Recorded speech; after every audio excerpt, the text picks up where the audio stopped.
যে রিক্রুটমেন্ট নোটিফিকেশনটা গভর্নমেন্ট দিয়েছে সেটা আমি দেখলাম। স্কুল সার্ভিস কমিশনের যে নোটিফিকেশন, সেটা সম্পূর্ণ একটা নিউ রিক্রুটমেন্ট রুল অনুযায়ী এই নোটিফিকেশন হয়েছে এবং যে 2016-এর যে রিক্রুটমেন্ট রুল ছিল সেটাকে সম্পূর্ণভাবে চেঞ্জ করে দেওয়া হয়েছে।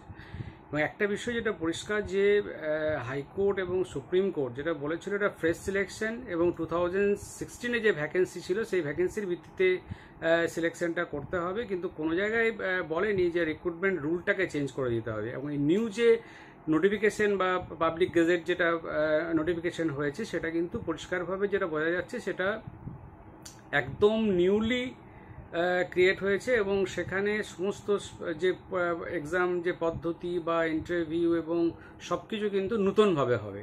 তাহলে 2016-এ যারা তাদের ক্ষেত্রে যেটা একটা এক্সট্রা যেটা দেখা যাচ্ছে যে তাদের একটা এজ রিল্যাক্সেশন হয়েছে এবং একটা টিচিং এক্সপিরিয়েন্স ক্ষেত্রে একটা নাম্বারের মার্কস তাদেরকে দেওয়া হবে, এটা বলা হয়েছে। সেক্ষেত্রে দেখা যাচ্ছে যে যারা এখানে টেন্টেড ক্যান্ডিডেট, আনটেন্টেড ক্যান্ডিডেট বিষয়টা ছিল এবং যারা 2016-এ অ্যাপিয়ার করেছিল এবং নিউ যারা অ্যাপিয়ার করছে এবং তাদের মধ্যে কোনোভাবে কিন্তু সেগুলো কোনো আলাদাভাবে কিছু বলা নেই। তো সেক্ষেত্রে যে এই যে রিক্রুটমেন্ট রুল, এটা কমপ্লিটলি নিউ রিক্রুটমেন্ট রুলস এবং সুপ্রিম কোর্ট এবং হাইকোর্টের যে অবজারভেশন ছিল যে 2016-এর যে সিলেকশন প্রসেসটা ক্যান্সেল হয়ে গেল, সেই সিলেকশন প্রসেসটা ফ্রেশভাবে করার জন্য এবং যেখানে সেই টাইমে যে ভ্যাকেন্সি ছিল সেই ভ্যাকেন্সির উপরে ক্ষেত্রে করতে হবে।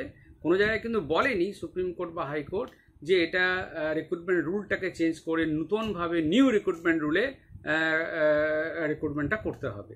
এক্ষেত্রে আমার মনে হয় একটা অসঙ্গতি আছে এবং এখানে দেখা যাচ্ছে যে যারা টেন্টেড ক্যান্ডিডেট তারা যে বসতে পাবে না সেই বিষয়ে কোনো কিছু পরিষ্কারভাবে বলা নেই এবং টিচিং এক্সপিরিয়েন্সের কথা নতুনভাবে বলা হয়েছে এবং সেখানে আরেকটা কন্ডিশন দিয়ে দেওয়া হয়েছে যারা ক্যাজুয়াল ভিত্তিতে যারা কাজ করেছে এবং যাদের টিচিং এক্সপিরিয়েন্স আছে তারাও এলিজেবল। তাহলে সেক্ষেত্রে এক্সট্রা বেনিফিট তাহলে যারা আনটেন্ডেড টিচার তাদের কি দেওয়া হলো। এবং সেক্ষেত্রে কিন্তু দেখা যাচ্ছে যে এই যে রিক্রুটমেন্ট রুল এটা কমপ্লিটলি একদম নিউ রিক্রুটমেন্ট রুল এবং সেখানে 2016-এর সাথে এর কোনো রকম সম্পর্ক নেই।